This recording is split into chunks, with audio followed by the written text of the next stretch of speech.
বাংলাদেশ আসলে কোন লেভেলের ক্রিকেট খেলে কিংবা কতটা সাহসী সে উত্তর দিতে হয়তো ক্রিকেট বিশারদ হওয়ার দরকার নেই। একসময় আয়ারল্যান্ডের বিপক্ষে সিরিজের জন্য আইপিএল খেলার এনওসি দেওয়া হয়নি সাকিব লিটনদের, সেখানেই এখন জিম্বাবুয়ের বিপক্ষে টেস্ট খেলতে নামানো হয় সর্বশক্তির স্কোয়াড।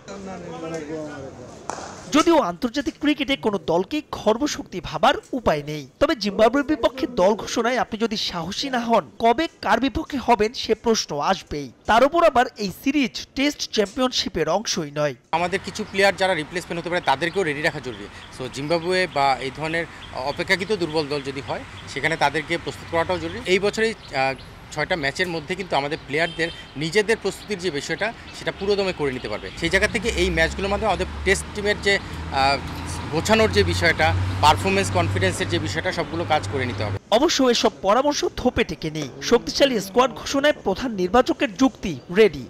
মে মাসে নিউজিল্যান্ড এই দলের সঙ্গে বাংলাদেশের খেলা আছে, এই দলের অ্যাজ ওয়েল হাই পারফরমেন্স খেলা আছে। সো আমাদের অনেক অপশনস আছে ডিজার্ভিং প্লেয়ারদেরকে সেখানে সুযোগ দেওয়ার।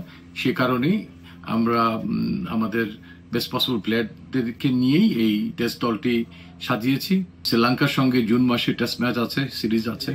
সো দ্যাট আমরা চাচ্ছি না এখানে কোনো এক্সপেরিমেন্ট করতে। ডিপিএল চলছে, সুপার লিগ শুরু হওয়ার অপেক্ষায়। ঘরের মাঠে সিরিজ, তবুও 15 সদস্যের সেই চিরচেনা বিশাল বহর। এর পেছনে প্রধান নির্বাচকের যুক্তি কনকাশন সাব। দলের খেলোয়াড়ের সংখ্যাটা আরেকটু কম হতে পারত, তাহলে অন্যান্য খেলোয়াড়দের অপরচুনিটি থাকে যারা দলে থাকছেন না, তারা সেই সময় যদি ঘরোয়া ক্রিকেট খেলতে পারেন তাহলে সেটা অনেক ভালো হয়। কিন্তু কনকাশন আসার পর থেকে লাইক টু লাইক রিপ্লেসমেন্টের যে কথাটা চলে এসছে, সে কারণেই একজন বাড়তি ওপেনার, মিডল অর্ডারে একটা কোশ্চেন রাখা, স্পিন বোলিং একটা কোশ্চেন রাখা। 2025-27 টেস্ট সাইকেলের আগে জিম্বাবুয়ে সিরিজে ব্যাটসম্যানদের ফর্মে ফেরার সুযোগ, তা মনে করিয়ে দিলেন লিপো।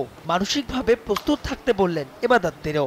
জিম্বাবুয়ে সিরিজে এই সমস্ত যে ভুল ত্রুটিগুলো আমরা করেছিলাম ব্যাটিং বোলিং অল অ্যাসপেক্টে, সেগুলোকে পুনরুদ্ধার করা, তাদের কনফিডেন্সটাকে রিবিল্ড করা, এবং সেটা খুবই জরুরি শ্রীলঙ্কার সঙ্গে আমাদের পরবর্তী এওয়ে টেস্ট সিরিজটা খেলার আগে। অবশ্য ক্রিকেট পাড়ায় ফিস ফাস। চ্যাম্পিয়ন্স ট্রফির ব্যর্থতা ঢাকতেই নাকি জিম্বাবুয়ে সিরিজকে ঢাল হিসেবে নিচ্ছেন লিপু রাজ্জাক, যদিও এসব নিয়ে তাদের প্রশ্ন করার সুযোগই হয়নি।